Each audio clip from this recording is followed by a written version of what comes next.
Hello students, welcome to science institute. तो हम आज पढ़ेंगे वेगों के सिद्धांत के बारे में। वेगों के अलग अलग तरह के सिद्धांत होते हैं, अलग अलग तरह की थ्योरी होती है रेट के बारे में। आज हम इन दोनों टॉपिक में विचार करेंगे भाई। सबसे पहले वेगों के सिद्धांत और उसके बाद हम सबसे पहली थ्योरी पढ़ेंगे इंटरमीडिएट कॉम्प्लेक्स थ्योरी, मतलब माध्यमिक संकुल का सिद्धांत। 3-4 तरह की थ्योरी हमारे सिलेबस में, हमें वन बाय वन सबको स्टडी करना है। लेकिन आज का हमारा टॉपिक रहेगा माध्यमिक संकुल सिद्धांत या इंटरमीडिएट थ्योरी ऑफ कॉम्प्लेक्सेस। ठीक, तो अलग अलग तरह के वेगों के सिद्धांत के बाद हम पहले टॉपिक की तरफ बढ़ते हैं भाई। पहला टॉपिक क्या हो जाएगा हमारा? माध्यमिक संकुल सिद्धांत। माध्यमिक संकुल सिद्धांत, इसमें करने क्या वाले हैं देखो हम।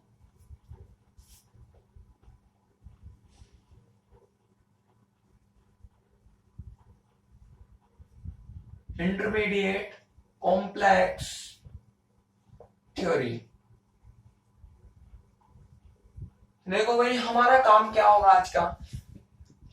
हम आज के लेक्चर में देखेंगे कि जब भी किसी केमिकल रिएक्शन में कैटलिस्ट ऐड किया जाता है, किसी रासायनिक अभिक्रिया में उत्प्रेरक मिलाया जाता है, तो अभिक्रिया के वेग में वृद्धि हो जाती है, रेट ऑफ रिएक्शन इंक्रीज हो जाता है। क्यों हो जाता है? हमेशा कैटलिस्ट को मिलाने से रेट ऑफ रिएक्शन इंक्रीज क्यों होता है? आज हमें इस सवाल का जवाब मिलेगा या इस क्वेश्चन का आंसर मिलेगा कि व्हाई, क्यों किसी भी उत्प्रेरक को मिलाने पर अभिक्रिया का वेग बढ़ जाएगा। देखो, इसे हमें सिद्ध करने के लिए, प्रूव करने के लिए सबसे पहले माननी होगी कोई ना कोई केमिकल रिएक्शन। हर बार हम वही करते हैं। अगर हमें कोई भी चीज निकालनी है, कोई भी चीज प्रूव करनी है, तो हमें सबसे पहले गिवन होनी चाहिए कोई भी केमिकल रिएक्शन। तो यहाँ पर हम एक केमिकल रिएक्शन मानेंगे और उसमें डाल देंगे कैटलिस्ट को, उत्प्रेरक को डालेंगे, फिर देखेंगे कि उत्प्रेरक ने उस रासायनिक अभिक्रिया में किस किस तरह का प्रभाव किया है या उस कैटलिस्ट का उस रिएक्शन पर किस तरह का अफेक्ट हुआ है, वो हमें एक एक करके देखते जाना है। तो देखो, अगर मैं किसी भी रिएक्शन को, किसी भी नॉर्मल से नॉर्मल रिएक्शन की बात करता हूं, तो हर रिएक्शन कहां से कहां जाती है?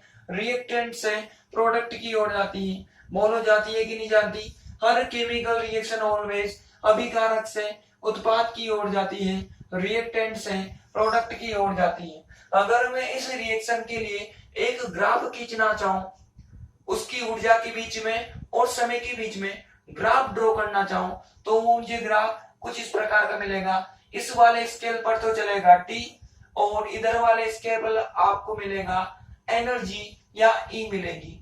फिर हम इसके लिए ग्राफ खींचेंगे तो धीरे धीरे करके यहाँ की तरफ क्या होगा? आर होगा, अभिकारक होगा, रिएक्टेंट मॉलिक्यूल होगा। ये रिएक्शन करेगा, धीरे धीरे रिएक्शन आगे बढ़ेगी, आगे बढ़ेगी, और कुछ इस तरह से ये प्रोडक्ट में कन्वर्ट हो जाएगी। इस तरह का आपको एक ग्राफ मिलेगा। अब माइंड में मैंने इस रिएक्शन के अंदर कैटलिस्ट ऐड कर दिया, उत्प्रेरक मिला दिया। जैसे ही मैं उत्प्रेरक सी मिला देता हूं, तो इसका जो ग्राफ होगा वो कैसा नजर आएगा मुझे? ये जो ग्राफ ऐसा नजर आ रहा था, अब ये ऐसा नजर नहीं आएगा। अब ये कैसा नजर आएगा हमें? कुछ इस प्रकार का नजर आएगा। ऐसे करके ग्राफ आपको नीचे की तरफ नजर आएगा। ऐसे करके ग्राफ नजर आएगा भैया आपको। ठीक,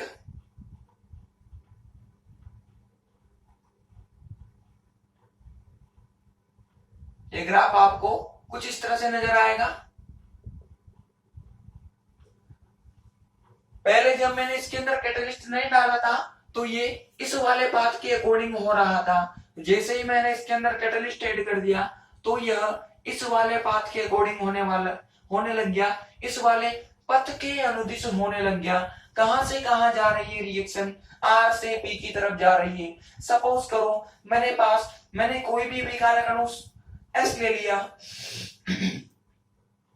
ठीक, मैंने कोई अभिकारक अणु एस ले लिया, इसके अंदर मैंने सी उत्प्रेरक मिला दिया। तो पहले दोनों क्रिया करके क्या बनाएंगे? एक बीच वाली अवस्था का निर्माण करेंगे, मतलब एक माध्यमिक संकुल का निर्माण करेंगे। बोलो ऐसा किसने कहा था? आर्हेनियस ने कहा था कि जब भी कोई रिएक्शन होती है, क्रियाकारक अणु क्रिया करके किसका निर्माण करेंगे?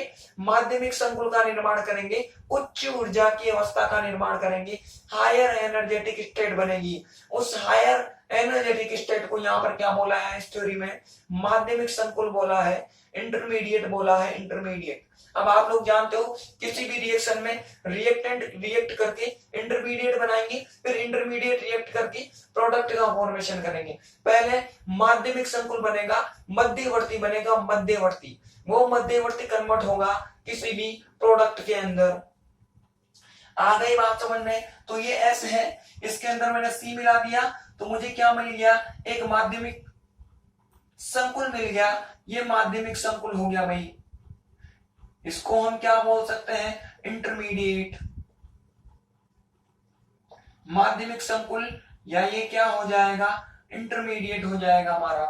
ठीक, उसके बाद में होगा क्या? देखो, अब देखो यहां पर मैंने क्या लिया था? C लिया था, मैंने इसके अंदर मिला दिया, यहां पर मैंने S लिया, C मिला दिया, तो मुझे यहां पर जो हायर एनर्जेटिक स्टेट नजर आ रही है, इस हायर एनर्जेटिक स्टेट पर क्या मिलेगा मुझे? ये SC मिलेगा, कुछ इस प्रकार से मिलेगा। बोलो मिलेगा कि नहीं मिलेगा? मिलेगा। अब इस SC के यहां पर जाने के बाद दो रास्ते हैं। जैसे हम किसी भी सर्कल पर खड़े होते हैं, किसी भी चौराहे पर खड़े होते हैं, तो हमारे पास दो रास्ते होते हैं, एक तो इधर की तरफ, एक इधर की तरफ। मतलब किसी भी सर्कल पर खड़े हो, आपके पास मोर देन वन वे होते हैं। आप किसी भी रास्ते पर जा सकते हो, इस वाले रास्ते पर भी जा सकते हो, इस वाले रास्ते पर भी जा सकते हो। वैसे ही ये जो SC है, ये यहाँ पर एक सर्कल पर आ गया, इस बिंदु पर आ गया। इस बिंदु पर होगा क्या? इसके पास दो रास्ते हैं, दो पथ हैं। ये इस वाले पाथ के अकॉर्डिंग भी आ सकता है और ये इस वाले पाथ के अकॉर्डिंग वापस भी जा सकता है। बोलो दोनों कंडीशन पॉसिबल है कि नहीं है?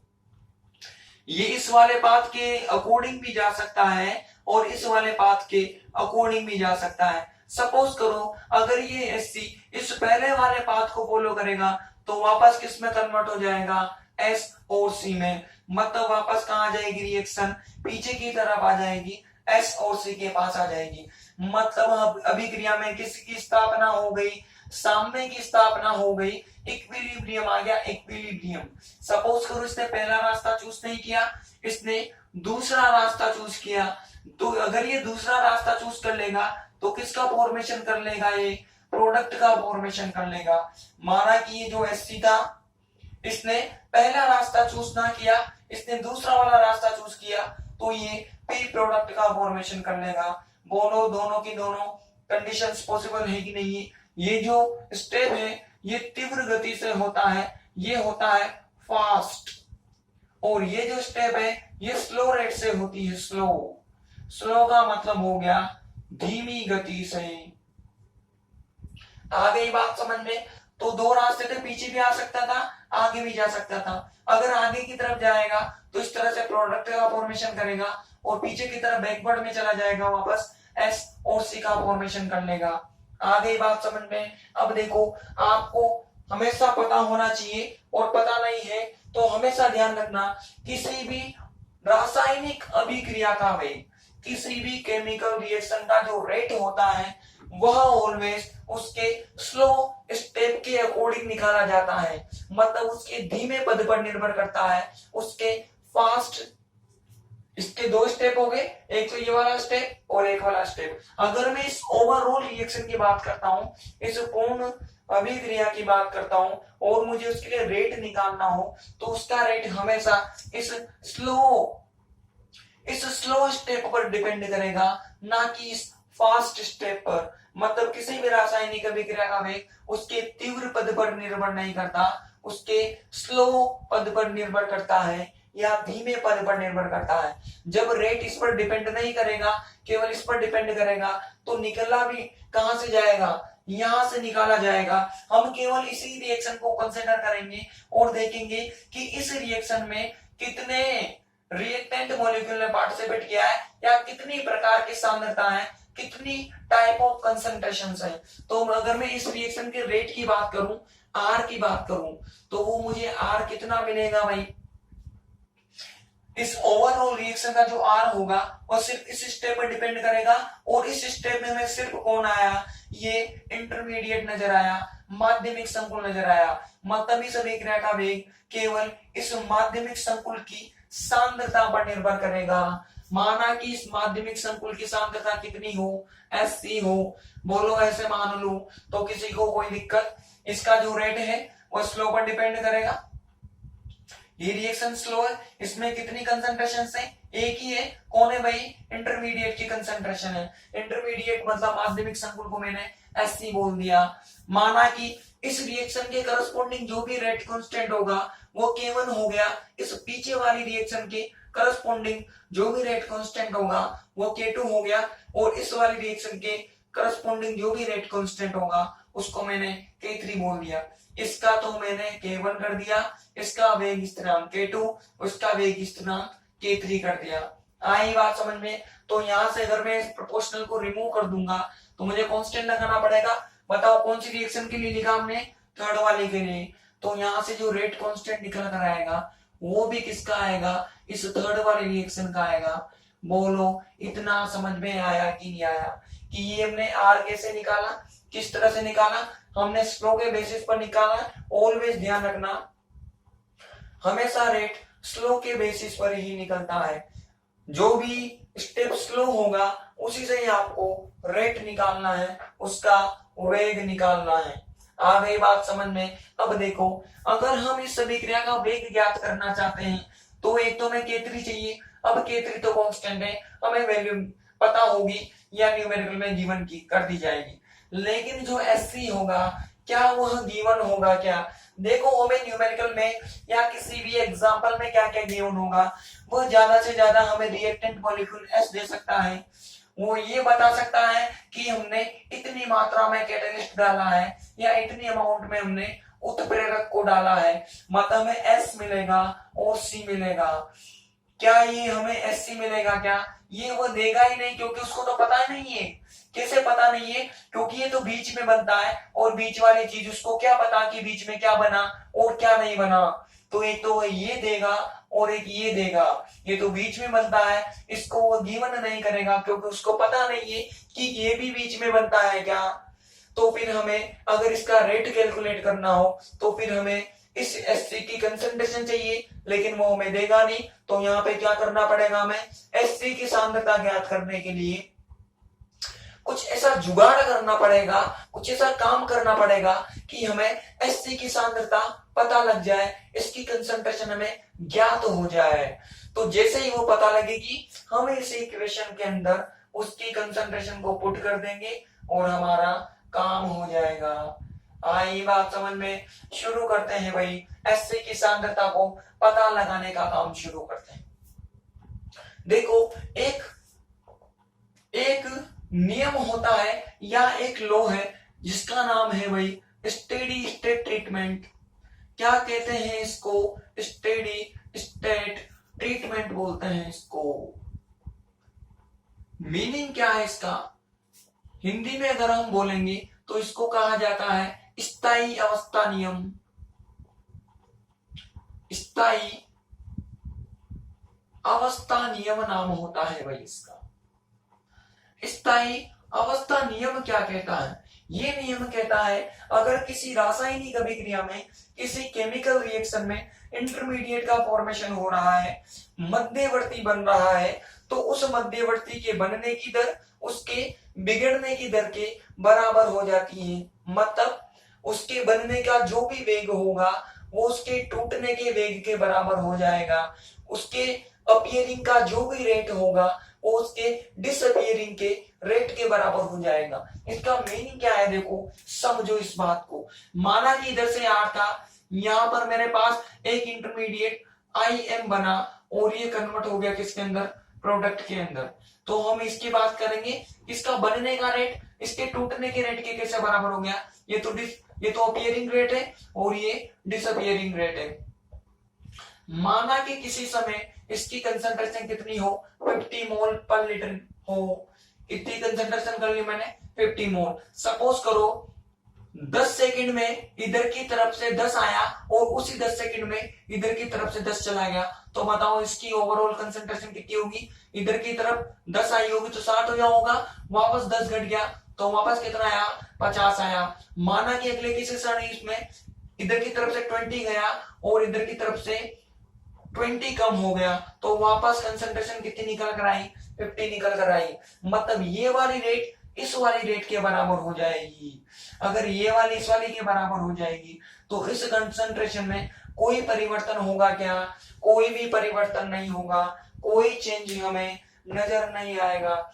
जब कोई चेंज नजर नहीं आएगा तो हम ये मान सकते हैं कि इस इंटरमीडिएट की जो कंसंट्रेशन है वह कांस्टेंट हो गई है, स्थिरांक हो गई। बोलो माना जा सकता है क्या? अगर किसी चीज में परिवर्तन नहीं होता, चेंज नहीं होती है कोई भी चीज, तो हम उसे कांस्टेंट मान सकते हैं, स्थिरांक मान सकते हैं। तो ये नियम यही कहता है कि अपीयरिंग रेट डिसअपीयरिंग के बराबर हो जाएगी। तो मतलब इस कंडीशन में जो एससी के परिवर्तन की जो कुल दर है, इसकी सांद्रता में जो परिवर्तन है, बताओ इसकी सांद्रता में कोई परिवर्तन हो रहा है क्या? एससी हो गया था कांस्टेंट, मैंने इसका डिफरेंशिएशन कर दिया टी के रेस्पेक्ट में, तो ऑलवेज उसकी वैल्यू कितनी आएगी? 0 आएगी। मतलब एससी के परिवर्तन की दर हमेशा 0 रहेगी, इसमें चेंज की जो रेट होगी वो 0 रहेगा, क्योंकि ये कांस्टेंट हो गया, कोई चेंज ही नहीं हुआ, तो कहीं की रेट ऑलवेज कितना निकलेगा? 0 निकलेगा। ये हो गई हमारी इक्वेशन नंबर 2। ऐसा हमें किसने बताया? स्टेडी स्टेट ट्रीटमेंट ने बताया भाई। ठीक, अब इसकी कंसंट्रेशन को निकालने का काम करते हैं कि what is D S C upon D T, इसको निकालते हैं। तीन तरह की रिएक्शन है, तीन ही तरह की रिएक्शन से हमें इसको निकालना है। सबसे पहली रिएक्शन पर बात करते हैं। बताओ पहली रिएक्शन में एससी का फॉर्मेशन हो रहा है, अगर हमें इसका रेट देना हो तो रेट कैसे देंगे भाई? हमें इसका ये हो जाएगा K1, इसकी तरफ इसमें कौन कौन पार्टिसिपेट कर रहा है भाई इस रिएक्शन में? एक तो पार्टिसिपेट कर रहा है S, तो इसकी कंसंट्रेशन, और कौन कौन है? C है, इसकी कंसंट्रेशन प्रोपोर्शनल आएगा। तो मैंने उस प्रोपोर्शनल को हटाने के लिए सीधा ही क्या लगा दिया? K1 लगा दिया। बोलो इसमें ये फॉर्मेशन हुआ, इसका फॉर्म हुआ, ये बना तो आगे क्या लगा दो भाई? प्लस लगा दो। प्लस का मतलब है कि इस वाले पद से एससी की सांद्रता बढ़ेगी, इंक्रीज होगी। दूसरे वाले स्टेप पर विचार करते हैं, ये इधर की तरफ आ रहा है, तो मुझे अगर इसका रेट निकालना हो तो मुझे कैसे निकालना पड़ेगा? एससी की कंसंट्रेशन और समानुपाती को हटाऊंगा, तो यहां से K2 लगाना पड़ेगा। अब देखो इस वाली रिएक्शन में ये कम हो रहा है, डिक्रीज हो रहा है, तो यहाँ पर हमें माइनस लगाना पड़ेगा। थर्ड वाली रिएक्शन की बात करते हैं, अगर हमें इसका रेट निकालना हो तो कैसे निकालेंगे भाई? ऐसे प्रोपोर्शनल को हटाना है तो वापस मुझे कांस्टेंट लगाना पड़ेगा। अब इसमें भी ये डिक्रीज हो रहा है, कन्वर्ट हो रहा है प्रोडक्ट में, मतलब डिक्रीज होगा, कमी होगी, तो आगे क्या लगाना पड़ेगा? माइनस होगा। बताओ इन सबको सोल्व कर दोगे तो आपको क्या पता लग जाएगा? एससी की कंसंट्रेशन में होने वाला चेंज पता लग जाएगा। मतलब ये किसके बराबर होगी? यह बराबर होगी इस चीज के। आगे बात समझ में कि इस एससी की सांद्रता में कितना परिवर्तन हुआ? कितना हुआ? पहली में तो बना, सेकंड में कम हुआ, थर्ड में भी कम हुआ, तो हमने सबको सोल्व कर दिया। इसमें बना, इसमें डिक्रीज हुआ, इसमें भी डिक्रीज हुआ, सबको सोल्व कर दोगे तो इसकी कंसंट्रेशन में होने वाला चेंज पता लग जाएगा। अब हम जानते हैं ये इक्वेशन हमारी 3 हो जाएगी, फ्रॉम 2 and 3, 2 and 3 क्या हो जाएगा भाई? वैल्यू पुट कर दो, यहां से K1 हो जाएगा C, और ये हो जाएगा SC, और ये हो जाएगा K2। अब देखो C, SC और SC तो क्या हो जाएगा? कांस्टेंट हो जाएगा। तो सॉरी कॉमन है, तो इसको बाहर निकाल लो। यहाँ पर देखो माइनस भी कॉमन है, तो मैंने माइनस को भी बाहर ले लिया। इधर की तरफ K2 बचा और इधर की तरफ क्या बच गया भाई? K3 बच गया। बोलो बच गया कि नहीं बच गया? और इधर की तरफ क्या आ गया? SC आ गया, और यहाँ पर क्या आ जाएगी? 0 आ जाएगी। हमें SC निकालना है ना, तो इस वाले स्टेप को आप उधर की तरफ भेजो। ये भेज दिया हमने इक्वल, इधर माइनस है तो उधर की तरफ जाकर क्या हो जाएगा भाई? प्लस हो जाएगा, और ये हो गया हमारा फाइनल स्टेप। अब यहां से मैं SC निकालना है तो SC निकाल लो भाई। इसको मैंने इधर की तरफ लिख दिया, ऐसे लिख दो तो किसी को दिक्कत, ये हो जाएगा ऊपर की तरफ और ये हो जाएगा C, और नीचे की तरफ कौन आ जाएगा भाई, K2 प्लस क्या हो जाएगा, K3 हो जाएगा। बोलो हमें SC की वैल्यू मिल गई। अब SC की वैल्यू को उठा के कहां रख दोगे आप, इक्वेशन नंबर 1 में रख दो। तो लिख दो भाई फ्रॉम इक्वेशन 1 एंड 4 समीकरण 1,4 से समीकरण 1,4 करेंगे तो बताओ क्या हो जाएगा हमारे पास। हमारे पास सोल्व होकर कुछ इतना आंसर आएगा, क्या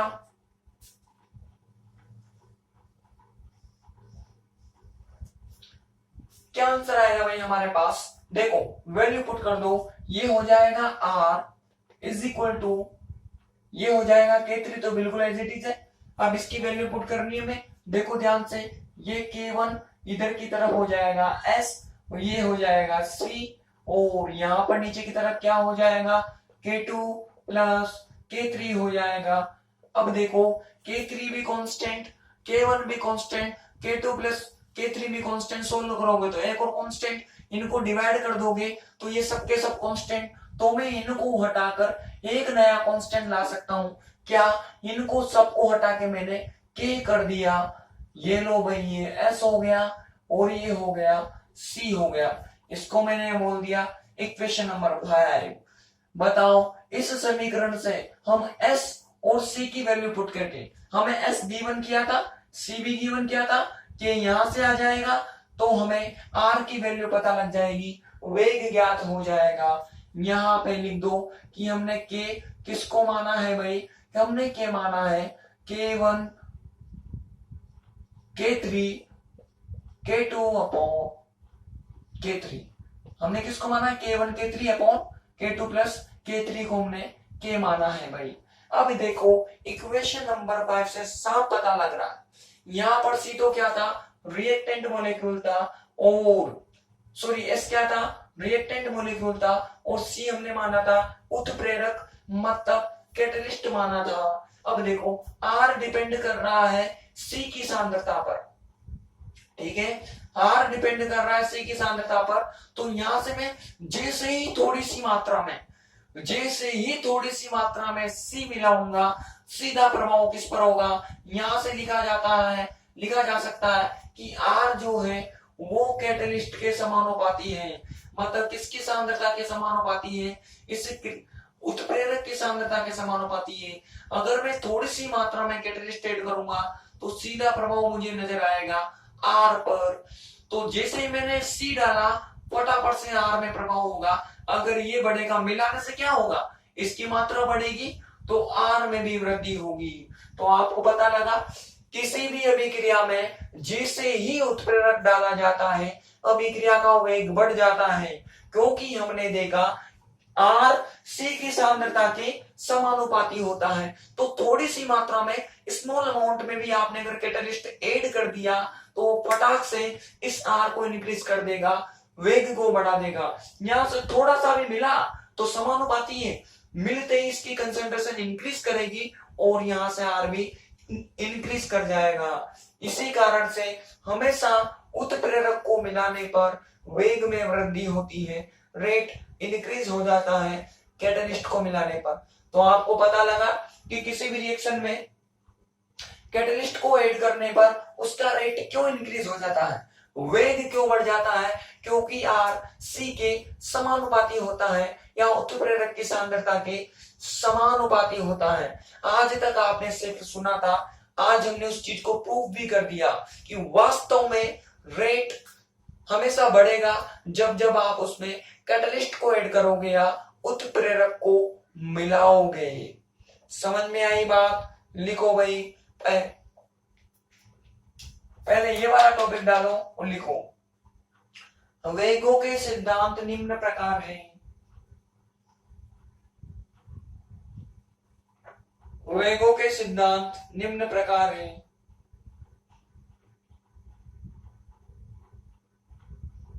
नंबर 1 डालो भाई। नंबर 1 डालो, माध्यमिक संकुल सिद्धांत, intermediate complex theory, intermediate complex theory. लिखो भाई इसके अंदर, किसी रासायनिक अभिक्रिया में, किसी रासायनिक अभिक्रिया में जब उत्प्रेरक मिलाया जाता है तो, जब उत्प्रेरक मिलाया जाता है तो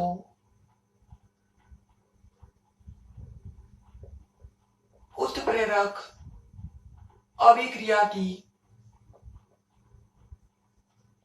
उत्प्रेरक अभिक्रिया की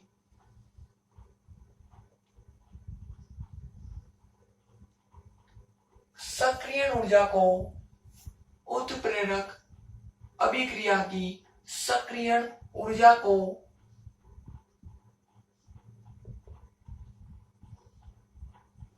कम कर देता है, उत्प्रेरक अभिक्रिया की सक्रियण ऊर्जा को कम कर देता है, जिससे अभिक्रिया के वेग में, जिससे अभिक्रिया के वेग में वृद्धि हो जाती है, जिससे अभिक्रिया के वेग में वृद्धि हो जाती है।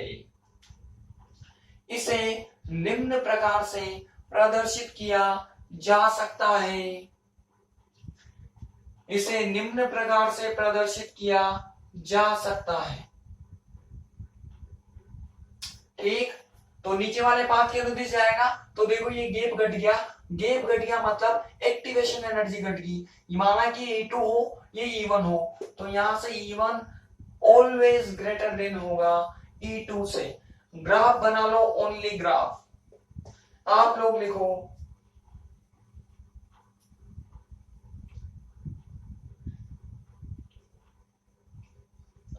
theories of rates,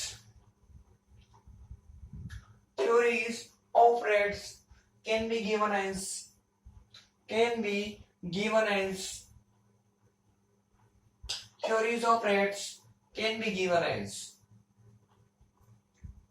नंबर 1 लिखो, intermediate complex theory,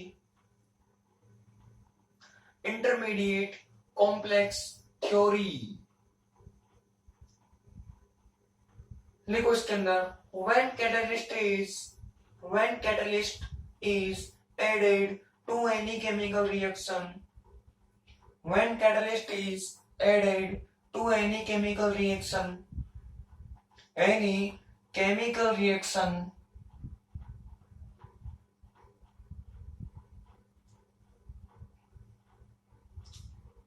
then activation energy, then activation energy of reaction decreases, activation energy of reaction decreases, decreases. Due to this, rate of reaction increases, due to this, rate of reaction increases, which can be shown as, which can be shown as, लिख लो भाई, diagram बना दो। आप लोग diagram के नीचे लिखो, अभिकारक अणु S तथा उत्प्रेरक C क्रिया करके माध्यमिक संकुल का निर्माण करते हैं। अभिकारक अणु S तथा उत्प्रेरक C क्रिया करके माध्यमिक संकुल का निर्माण करते हैं, निर्माण करते हैं, जिसे निम्न प्रकार से, जिसे निम्न प्रकार से प्रदर्शित किया जा सकता है, जिसे निम्न प्रकार से प्रदर्शित किया जा सकता है। इक्वेशन नंबर 1 तक कर लो भाई, यहां तक, बिल्कुल यहां तक कर लो भाई। हाँ, आप लोगों ने डायग्राम बना लिया होगा भाई। लिखो reactant molecule S, reactant molecule S and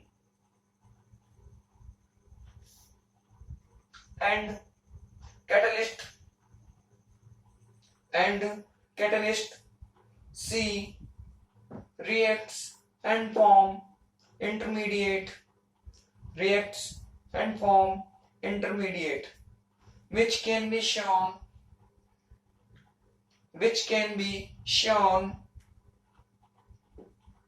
as following type, आप लोग भी लिख लो भाई इक्वेशन नंबर 1 तक। आप लोगों ने 1 तक कर लिया होगा। 1 के नीचे लिखो भाई, करना कैसे पता है ना सबको, वीडियो को पॉज करके 1 के नीचे लिखो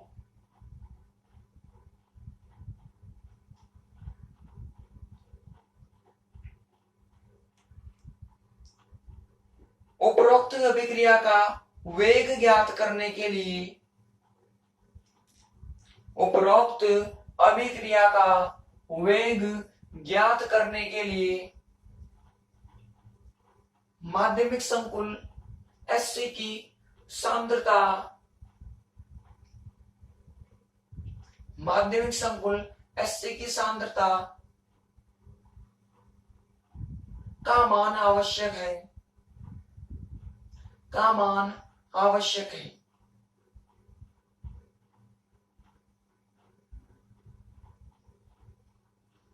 क्योंकि वेग Hc की सांद्रता के समानुपाती होता है,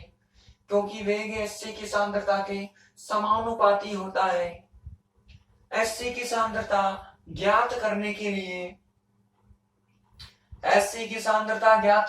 लिए स्थायी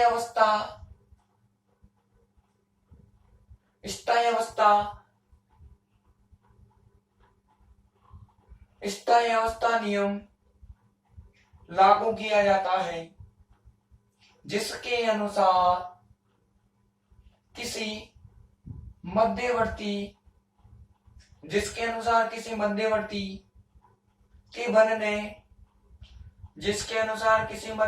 के बनने की दर तथा उसके टूटने की दर बराबर होती है, जिसके अनुसार किसी मध्यवर्ती के बनने की दर तथा उसके टूटने की दर बराबर होती है। अतः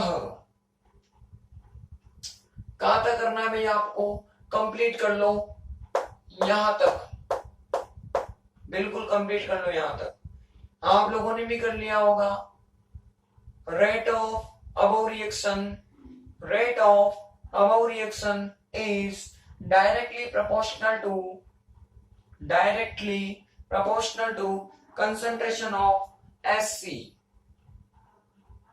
directly proportional to concentration of Hc.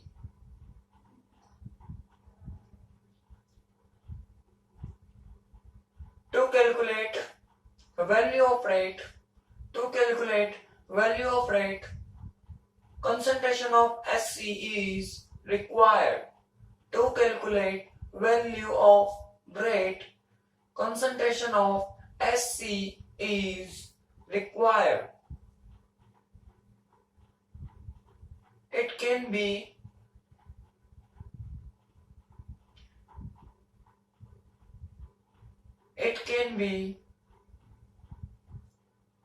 determined by steady state treatment.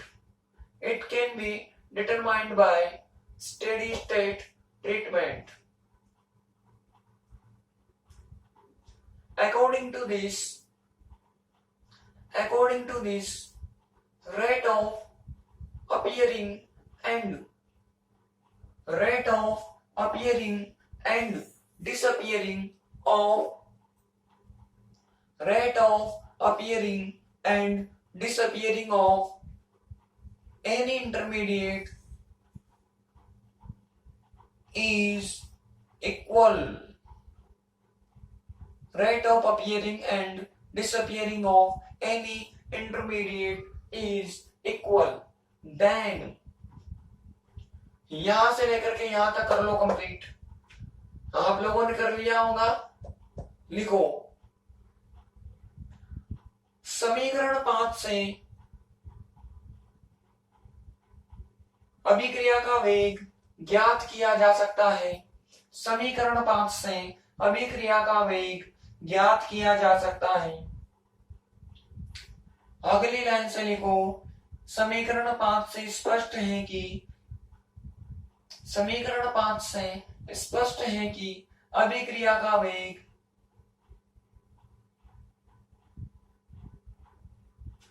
उत्प्रेरक की सांद्रता c के समानुपाती होता है। अभिक्रिया का वेग उत्प्रेरक की सांद्रता c के समानुपाती होता है।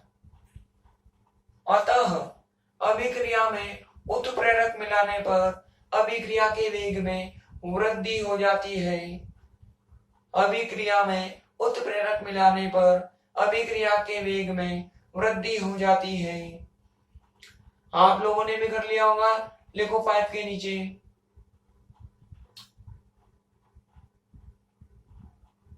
by above equation rate of reaction is determined.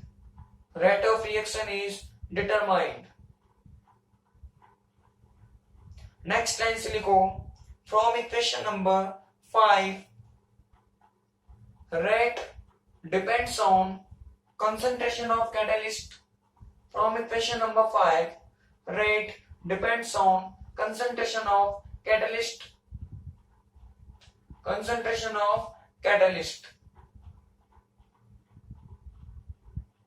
It means when catalyst is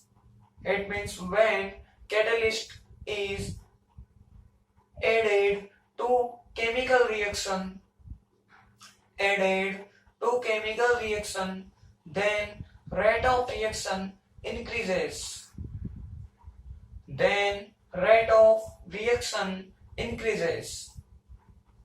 ठीक, आज के लेक्चर में इतना ही। कल हम पढ़ेंगे टक्कर का सिद्धांत, मतलब कोलिजन थ्योरी हम पढ़ेंगे। मोस्ट इंपॉर्टेंट थ्योरी है, हर बार लगभग एग्जाम में आता है भाई। मोस्ट इंपॉर्टेंट थ्योरी है, तो कल का लेक्चर देखना ना भूले भाई। मोस्ट इंपॉर्टेंट लेक्चर है कल वाला।